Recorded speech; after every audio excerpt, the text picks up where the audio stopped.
Hello दोस्तों, मेरे lectures में आपका स्वागत है। कल मैंने क्या पढ़ाया था? कल मैंने प्रीवियस लेक्चर्स में पढ़ाया था आपको कि एडिशन कंपाउंड्स क्या होते हैं, दो प्रकार के होते हैं। पहला डबल सॉल्ट, दूसरा क्या होता है कॉम्प्लेक्स। डबल सॉल्ट वो आपके सॉल्ट होते हैं जिसमें दो तरह की सॉल्ट्स मिलकर बनी होती है। जैसे एग्जांपल यहाँ पे दिया हुआ है आपको FeSO4 NH4 ये मोहर सॉल्ट है आपका।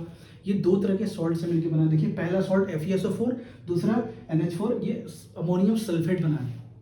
इसे जब हम क्या करते हैं पानी में डालते हैं या फिर किसी भी सॉल्वेंट के अंदर अगर हम डालते हैं किसी पार्टिकुलर सॉल्वेंट के अंदर, तो ये डिसोसिएट हो जाता है अपना। देखिए कैटायंस में और एनायंस में आपका ये टूट जा रहा है। सिंपली मीन्स ये है, ये अपनी प्रॉपर्टी लूज कर दे रहा है, अपनी आइडेंटिटी लूज कर दे रहा है। लेकिन मैंने बताया था कॉम्प्लेक्स क्या होते हैं, उसे कोऑर्डिनेशन कंपाउंड भी कहते हैं इस समय। तो आप ये क्या होता है, जब इसे सॉल्यूशन में डालते हैं तो अपनी प्रॉपर्टी लूज नहीं करता है अपना, ये अपनी प्रॉपर्टी रिटेन करता है। बस फर्क ये है कि जो ये कोऑर्डिनेशन स्फीयर के जो बाहर वाला पार्ट है वो आपका डिसोसिएट हो जाएगा, बिकॉज वो डायरेक्टली लिंकेज नहीं बनाया हुआ है, वो कोऑर्डिनेट बॉन्ड नहीं बनाया हुआ है। इस वजह से अगर वो ब्रेक करके निकल रहा है तो उसको आप मत काउंट करिएगा, ठीक है। तो चलिए हम आज स्टार्ट करते हैं कुछ इंपॉर्टेंट टॉपिक्स जो कोऑर्डिनेशन कंपाउंड्स में आने वाले हैं आप आगे चल के, ठीक है। तो चलिए सबसे पहले मैं बताऊंगा आपको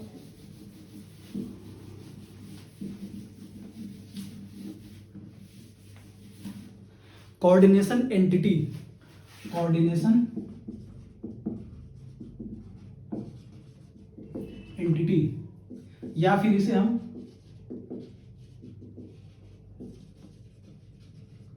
कोऑर्डिनेशन स्फीयर कहते हैं। जैसे एग्जांपल मैं ले लेता हूं,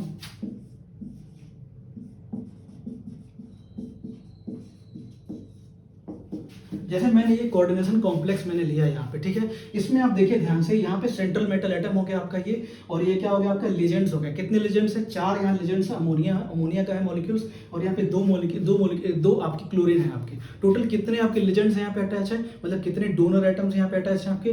4 और प्लस 2 कितने हो गए? 6 डोनर्स एटम्स हो गए आपके। मीन्स यहाँ पे 6 आपके टोटल यहाँ लिजेंड्स हैं, सेंट्रल मेटल एटम से आपका डायरेक्टली जुड़े हुए हैं। तो ध्यान से यहाँ पे देखिए, आपका जो सेंट्रल मेटल एटम जिस लिजेंड से जुड़ा हुआ है, लिगेंड से आपको वो जुड़ा हुआ है, माफ करिएगा मैं आपको लिजेंड्स बोलता हूँ, कई टीचर्स बोलते हैं इसे लिगेंड, तो लिजेंड्स बोलते बोलते आदत हो गई है मुझे, ठीक है। तो central metal atom along with the ligands attach to it is called क्या होता है? आपका कोऑर्डिनेशन स्फीयर कहते हैं। मींस ये ब्रैकेट, स्क्वायर ब्रैकेट के अंदर वाला जो पार्ट है उसे ही हम लोग कहते हैं कोऑर्डिनेशन स्फीयर या फिर कोऑर्डिनेशन एंटिटी। मींस अगर आपका बाहर में अगर कुछ लगा हुआ रहेगा, जैसे यहाँ पे Cl लगा हुआ है, तो उसे काउंट मत करिएगा आपका कोऑर्डिनेशन स्फीयर में, आप उसे काउंट नहीं करना है आपको इसे आपको काउंटर आयंस बोलना है, बिकॉज वो आपको सॉल्यूशन में जाने के बाद डिसोसिएट हो जाने वाला है, ठीक है। लेकिन आपके कोऑर्डिनेशन स्फीयर के अंदर वाली पार्ट है डिसोसिएट नहीं होने वाली है। तो याद रखिएगा उसके अंदर ब्रैकेट, स्क्वायर ब्रैकेट के अंदर वाले पार्ट को ही हम कोऑर्डिनेशन स्फीयर बोलेंगे या फिर कोऑर्डिनेशन एंटिटी बोलेंगे, ठीक है। तो याद रखिएगा कोऑर्डिनेशन एंटिटी इनको बोलेंगे। Means central metal atom along with legends attached with coordinate bond forming a system is called क्या हो जाएगा आपका? कोऑर्डिनेशन स्फीयर या फिर कोऑर्डिनेशन एंटिटी हो जाएगा। चलिए ये तो आप जान चुके हैं कोऑर्डिनेशन एंटिटी क्या होता है। सेकंड नंबर पे हम लोग आते हैं कोऑर्डिनेशन नंबर। तो कोऑर्डिनेशन नंबर क्या होता है सबसे पहले जानिए। जैसे मान के चलिए मैं यहाँ पे खड़ा हूँ, मैं एक हाथ से एक इंसान को पकड़ा हुआ हूँ, दूसरे इंसान से दूसरे हाथ से दूसरे इंसान को पकड़ा हुआ हूँ। तो मैं अकेला कितने लोगों से अटैच्ड हूँ? 2 लोगों से अटैच्ड हूँ। Means I am attached with 2 persons. Means मेरा कोऑर्डिनेशन नंबर कितना हो जाएगा? 2 हो जाएगा। तो कोऑर्डिनेशन नंबर वही बताता है जब कोई सेंट्रल मेटल एटम कितने लिजेंड्स के साथ सिग्मा बॉन्ड बना करके वो जुड़ा हुआ है। Only sigma bond, not pi bond, क्योंकि पाई बॉन्ड भी बनता है, याद रखिएगा। तो जब सेंट्रल मेटल एटम जितने लेजेंड्स के साथ सिग्मा बॉन्ड बना करके एक सिस्टम फॉर्म करता है, उतने ही को कह देंगे हम लोग coordination number. The number of ये donors atoms attached with central metal atom is called coordination number. तो याद रखिएगा यहाँ पे कितने डोनर एटम्स हो गए? यहाँ पे 4 डोनर एटम्स, यहाँ 4 आपके डोनर सिस्टम हो गए, यहाँ पे 2 डोनर सिस्टम हो गए। टोटल कितने डोनर सिस्टम हो गए आपके? 6 डोनर सिस्टम्स हो गए। मतलब ये आपका सेंट्रल मेटल एटम कोबाल्ट आपका कितने लोगों से अटैच्ड है? 6 लोगों से अटैच्ड है। मीन्स इसका कोऑर्डिनेशन नंबर कितना हो जाएगा? 6 हो जाएगा, ये याद रखिएगा। जैसे दूसरा एग्जांपल ले लेता हूं, AgCN2। मान के चलिए मैंने एग्जांपल ले लिया है, सिल्वर यहाँ पे साइनाइड, ये सीएन से जुड़ा हुआ है। कितने सीएन है यहाँ पे? 2 सीएन है। सेंट्रल मेटल एटम क्या हो गया? एजी। अच्छा, आप ये बता सकते हैं क्या ये कोऑर्डिनेशन सिस्टम है कि नहीं है? बिल्कुल कोऑर्डिनेशन सिस्टम है। कोऑर्डिनेशन कंपाउंड जानने के लिए आपको सबसे पहले पहचानने का तरीका क्या होता है कि आपको स्क्वायर ब्रैकेट, आप देखिए जहां पे भी आपको स्क्वायर ब्रैकेट दिख जाता है आप तुरंत उसे क्लियर कर दीजिए कि भाई वो आपका कोऑर्डिनेशन कॉम्प्लेक्स है। कोई कोऑर्डिनेशन कॉम्प्लेक्स में ऐसा होता नहीं है जिसमें वो स्क्वायर ब्रैकेट नहीं हो। कभी कभी क्या करते हैं, सिंपली वे में आपका कोई फॉर्मूला दिया रहेगा, मॉलिक्यूलर फॉर्मूला, आपको उसको इसी फॉर्म में आपको बनाना पड़ेगा, कोऑर्डिनेशन स्फीयर की फॉर्म में आपको बनाना पड़ेगा। ठीक है, तो याद रखिएगा। तो सिल्वर का कोऑर्डिनेशन नंबर कितना हो गया? तो सिल्वर आपका कितने लोगों से अटैच्ड है? 2 सीएन से अटैच्ड है। इसका मतलब कोऑर्डिनेशन नंबर इसका 2 हो जाएगा। ठीक है ना, याद रखिएगा। तो mean central metal atom attached with legends, है ना, इज कॉल्ड क्या हो जाएगा? कोऑर्डिनेशन नंबर 2 यहाँ पे। ठीक है, चलिए हम लोग आगे बढ़ते हैं। अब आप जानिए लिजेंड्स होते क्या हैं। लिजेंड्स में पढ़ा रहा हूं, तो लिजेंड्स या अपने लैंग्वेज में कह सकते हैं लिगेंड्स।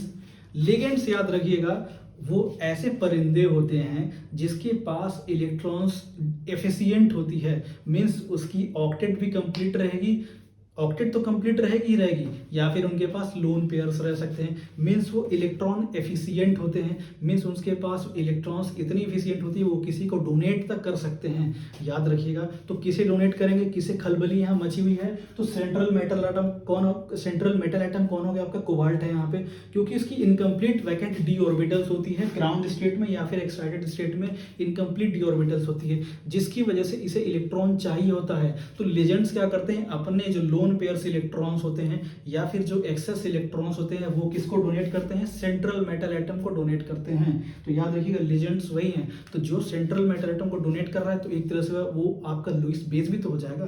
कल मैंने बताया था लुईस एसिड क्या होता है? आपका कोबाल्ट लुईस एसिड था, because it is accepting the electron pair and it is donating the electron pair, these are donating the electrons pair to the central metal atom, hence they are also called Lewis base. याद रखिएगा, तो याद रखिएगा जो आपको electron donate कर रहा है लुईस बेस हो जाएगा यहाँ पे। तो लेजेंड्स जितने सारे के सारे, all the ligands acts as Lewis base, याद रखिएगा। और वो जो इलेक्ट्रॉन डोनेट करेंगे वो सिग्मा बॉन्ड के थ्रू जो डोनेट करेंगे आपके, वो कोऑर्डिनेशन नंबर में काउंट किया जाएगा। ये बात को याद रखिएगा। ठीक है, तो लेजेंड्स क्या होते हैं ये बात समझते हैं। जो इलेक्ट्रॉन डोनेट करेगा भाई सेंट्रल मेटल एटम को, वो हो जाएगा लेजेंड्स आपके, याद रखिएगा। ठीक है, तो इसमें लेजेंड्स कौन कौन है? 4 यहाँ पे आपके लेजेंड्स ये हो गए NH3, 2 यहाँ पे आपके हो गए लेजेंड्स यहाँ पे क्लोरीन, टोटल 6 लेजेंड्स हैं यहाँ पे। ठीक है ना, कोई दिक्कत नहीं है। चलिए हम आगे बढ़ते हैं।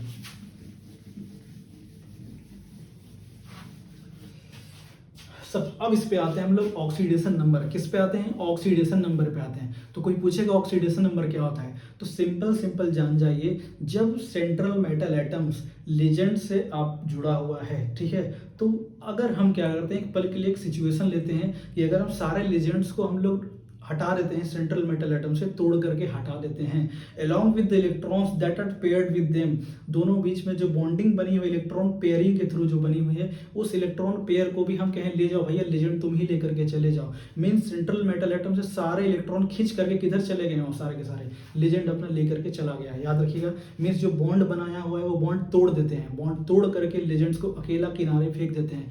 तो जो सेंट्रल मेटल एटम के ऊपर जो आपका जो चार्ज आ रहा है वही आपका चार्ज होगा, ऑक्सीडेशन स्टेट होगा। वही चार्ज क्या होगा? ऑक्सीडेशन स्टेट होगा। याद रखिएगा, the charge on the central metal atom after removing all the legends attached with them by the sigma bond is called क्या हो जाएगा? ऑक्सीडेशन स्टेट हो जाएगा। चलिए मैं एग्जांपल लेता हूँ।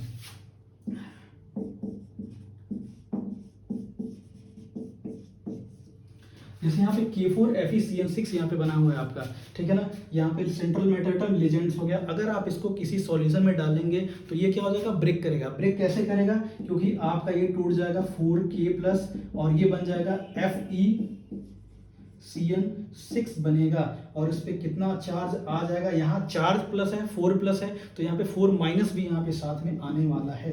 तो चलिए हम लोग यहाँ पे क्या करते हैं, ऑक्सीडेशन स्टेट निकालते हैं। तो ऑक्सीडेशन एक एजम्पशन होता है, ये नहीं कि आप निकाल देंगे सारे लेजेंड्स, आप एक एजम्पशन मार करके चलते हैं चार्ज को लेकर के, ठीक है। तो चलिए यहाँ पे सेंट्रल मेटल एटम का कितना क्या होगा? X मान लेंगे उसकी चार्ज। चलिए Cn क्या है, साइनाइड क्या है आपका, इसकी नेगेटिव चार्ज होती है, एक साइन पे 1 माइनस होती है तो 6 नेगेटिव, 6 साइनाइड पे कितनी हो जाएगी, 6 माइनस हो जाएगी। तो यहाँ पे क्या हो जाएगा -6 इजिकल टू क्या हो जाएगा -4, तो ये हो जाएगा x उधर जाएगा तो क्या हो जाएगा +2। मीन्स कितनी चार्ज आपकी आ रही है, +2 चार्ज आ रही है सेंट्रल मेटल एटम पे, आपकी कितनी चार्ज आ रही है, +2। मीन्स आयरन को लिखेंगे +2। ये किस ऑक्सीडेशन स्टेट में है, +2 ऑक्सीडेशन स्टेट में है, मतलब सारे लिजेंड्स उधर निकाल लिए जाएंगे और बॉन्ड तोड़ दिए जाएंगे। तो सेंट्रल मेटल एटम आयरन पे कितनी चार्ज आएगी, आपकी +2 चार्ज आ रही है। ये सिंपल सी बात होती है, ठीक है। चलिए आप समझ गए ना ऑक्सीडेशन स्टेट क्या होता है आपका, ठीक है। चलिए अब आगे बढ़ते हैं हम लोग।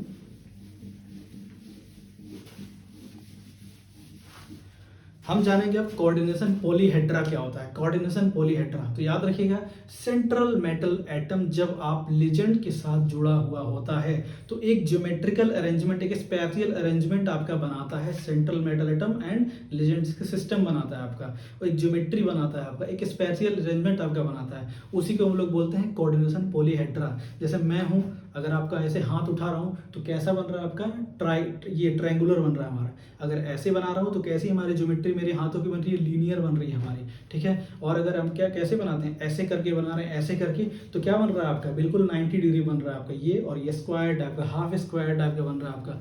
तो उसी तरह से आपका होता है कोऑर्डिनेशन पॉलीहेड्रा। सबसे पहले आपने पढ़ा होगा स्क्वायर, टेट्रा ऑक्टाहेड्रल, सबसे पहले जानिए ऑक्टाहेड्रल, ये सबसे पहला आपका कोऑर्डिनेशन पॉलीहेड्रा है, जिसमें आपके सेंट्रल मेटल एटम ये हो गया, और आपका ये B B B B 4 ligand, और ये 5वां लेजेंड, और ये 6वां लेजेंड। ये जानिए, ये जो आप स्ट्रक्चर देख रहे हैं कैसे, आप ध्यान से देखिएगा।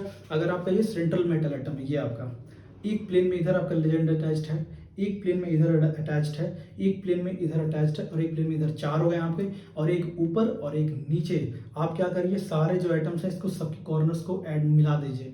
तो जो आपको मिलाएंगे ऊपर से मिलाएंगे अगर ऐसे करके, तो आपकी ज्योमेट्री दिख रही है वो क्या हो जाएगी, आपकी ऑक्टाहेड्रल ज्योमेट्री हो जाएगी। तो उस हिसाब से हम लोग आगे बढ़ते हैं। अगला होता है टेट्राहेड्रल। क्या होता है, टेट्राहेड्रल।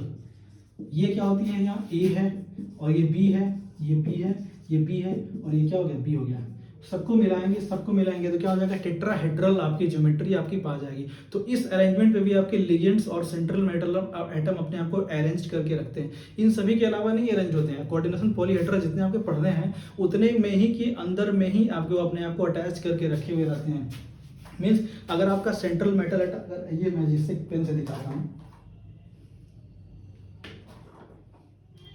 सेंट्रल मेटल एटम ये हो गया, कितने लेजेंड से अटैच्ड हैं, यहाँ देखिए 3 हो गए। एक लेजेंड ये, दूसरा लेजेंड ये, तीसरा लेजेंड ये, चौथा जो लेजेंड अटैच रहेगा सेंट्रल मेटल एटम क्या रहेगा, ऊपर की तरफ रहेगा आपका। इन सारे को कॉर्नर्स पे मिलाइए, है ना। तो जो मिलाया है आपने, जो ज्योमेट्री जो बन के आ रही है वो क्या हो जाएगी, आपकी टेट्राहेड्रल ज्योमेट्री हो जाएगी। बीच में सेंट्रल मेटल एटम और जितने लेजेंड से जुड़ा हुआ है क्या हो जाएगा, टेट्राहेड्रल ज्योमेट्री आपका बना लेगा, लेजेंड के साथ जुड़ा हुआ है।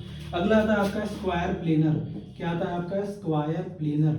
मीन्स कुछ नहीं है भाई, वही बात है कि आपका सेंट्रल मेटल एटम क्या हो गया, बीच में सेंट्रल मेटल एटम क्या हो गया आपका यहाँ अटैच्ड है, और ये देख रहे हैं ये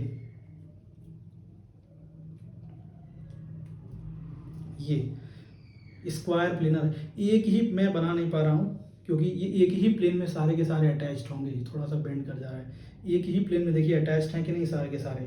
तो ये बीच में सेंट्रल मेटल एटम जो मेरी दुनिया 2 दिख रही है वो सेंट्रल मेटल एटम हो गया, और 4 आपके लेजेंड्स हैं एक ही प्लेन में जो बना रहे हैं ज्योमेट्री आपके हो जाएगी स्क्वायर प्लेनर। तो इस अरेंजमेंट में भी, इस कोऑर्डिनेशन पॉलीहेड्रा में भी आपके एक सिस्टम बनता है जो लेजेंड्स और सेंट्रल मेटल एटम के बीच में, ठीक है। तो चलिए इसके आगे वाला पढ़ते हैं हम लोग। इसके बाद आता है स्क्वायर पिरामिडल। इसके बाद क्या आता है, स्क्वायर पिरामिडल। स्क्वायर पिरामिडल क्या आता है, स्क्वायर बना लीजिए पहले, सेंट्रल मेटल एटम स्क्वायर के फॉर्म में जुड़ा हुआ है लेजेंड से, 4 आपके ऐसे जोड़ लीजिए। एक इधर आपका हो गया, एक लेजेंड सेंट्रल मेटल एटम से उधर जाइए, सेंट्रल मेटल एटम ये लेजेंड, ये बॉन्ड बना हुआ है, दूसरा इधर हो गया उसी प्लेन में, तीसरा इधर हो गया, और चौथा इधर हो गया। कि स्क्वायर के फॉर्म में बना रहा है नहीं बना रहा। चलिए एक 5वां जो आपका लेजेंड होगा वो ऊपर की तरफ होगा आपका, इक्वेटोरियल पॉइंट पे होगा आपका। इन सभी को जोड़ेंगे तो क्या हो जाएगा आपका, स्क्वायर पिरामिडल होगा। क्या हो जाएगा, square by pyramid, sorry pyramidal हो जाएगा। ये ज्योमेट्री आप देख रहे हैं। इसके बाद आता है आपका ट्राइगोनल बाई पिरामिडल। क्या आता है आपका, trigonal bi pyramidal. Trigonal bipyramidal. Trigonal bipyramidal क्या होता है, आपका ये सेंट्रल मेटल एटम हो गया, ये सेंट्रल मेटल एटम हो गया, और ये देख रहे हैं ये आपका जुड़ गया, ट्राइगोनल के फॉर्म में जुड़ा है आपका, ट्राइगोनल मतलब ट्रायंगल के फॉर्म में जुड़ा हुआ। देखिए आप एक ही प्लेन में जुड़े हुए हैं, मतलब एक सेंट्रल मेटल एटम, एक लिजेंड इधर, एक लिजेंड इधर और तीसरा लिजेंड इधर, तो ये ट्राइगन का फॉर्म में हो गया आपके। और दूसरे क्या हो जाएंगे, दो लिजेंड्स और बच गए आपके, तो क्या हो जाएगा, ये वाला अगला वाला इधर, उसके बाद वाला इधर हो जाएगा। तो एक ट्राइगोन बना रहे हैं और एक पिरामिड, इनको जोड़ेंगे तो क्या हो जाएगा, दो पिरामिड आपके बन रहे हैं नीचे और ऊपर, तो ट्राइगोनल बाई पिरामिडल हो जाएगा आपकी। ये हो गई आपकी एक लास्ट वाली कोऑर्डिनेशन पॉलीहेड्रा। तो कोऑर्डिनेशन पॉलीहेड्रा क्या होती है, कोऑर्डिनेशन पॉलीहेड्रा कुछ नहीं कि स्पेशल अरेंजमेंट होती है सेंट्रल मेटल एटम और लिजेंड्स के बीच में जो स्ट्रक्चर जो बन करके आती है, तो इन्हीं सारे स्ट्रक्चर्स बस बनाते हैं। इसके द्वारा कोई एक्स्ट्रा स्ट्रक्चर नहीं आता है कि रेंडमली कुछ भी कैसे अपने आप को अरेंज करके वो बना लेंगे, नहीं, इन्हीं चारों पांच में से जो पढ़ना है हमें कोऑर्डिनेशन पॉलीहेड्रा, उसी में से ही बस वो अपना ज्योमेट्री बनाएगा और एक्स्ट्रा कुछ नहीं बनाता है वो, ठीक है। चलिए तो अब जानेंगे हम लोग, एक टॉपिक आती है होमोलेप्टिक और heteroleptic complex. Homoleptic and heteroleptic complex. Homoleptic complex क्या होता है, जिसमें आपका सेंट्रल मेटल एटम जो लिजेंड से अटैच्ड हो, सेम तरह के लिजेंड से ही जुड़ा हुआ रहेगा, उसको कहेंगे होमोलेप्टिक कॉम्प्लेक्स। जैसे Fe(CN6-4), यहाँ बताइए सेंट्रल मेटल एटम का आयरन हो गया और कितने Cn है आपके, 6 लिजेंड्स आपके यहाँ अटैच्ड हैं, सेम ही तरह के लिजेंड्स यहाँ पे अटैच्ड हैं आपके, तो क्या कहा जाएगा, इसको होमोलेप्टिक कॉम्प्लेक्स कहा जाएगा। अगर लिजेंड्स आपके दो अलग अलग डिफरेंट आपके आ गए, जैसे एग्जांपल, तो ये किसका एग्जांपल हो जाएगा, होमोलेप्टिक कॉम्प्लेक्स। अगला आपका आता है CONH3 मान लीजिए, यहाँ पे 2 हो गया और यहाँ प्लस मान के चलिए, कोई दिक्कत नहीं। तो यहाँ पे देखिए सेंट्रल मेटल एटम कितने तरह के लिजेंड से जुड़ा हुआ है, दो तरह के डिफरेंट टाइप्स ऑफ लिजेंड से आपके जुड़ा हुआ है। पहला लिजेंड क्या है आपका, अमोनिया है, दूसरा लिजेंड क्या है, क्लोरीन है, दो अलग अलग तरह के लिजेंड से जुड़ा हुआ है। तो इस तरह के डिफरेंट तरह के लिजेंड्स में जब सिस्टम बनता है आपका, तो क्या हो जाएगा, वो हेट्रोलेप्टिक कॉम्प्लेक्स। क्या होता है वो, हेट्रोलेप्टिक कॉम्प्लेक्स। हेट्रोलेप्टिक कॉम्प्लेक्स याद रखिएगा। होमोलेप्टिक में सेम तरह के लेजेंड्स और हेट्रोलेप्टिक में डिफरेंट तरह के कॉम्प्लेक्स बनते हैं। तो चलिए हमारा लेक्चर यहीं पे आज खत्म होता है, फिर हम लोग आगे देखेंगे क्या हमें पढ़ना है क्या नहीं पढ़ना है। Thank you.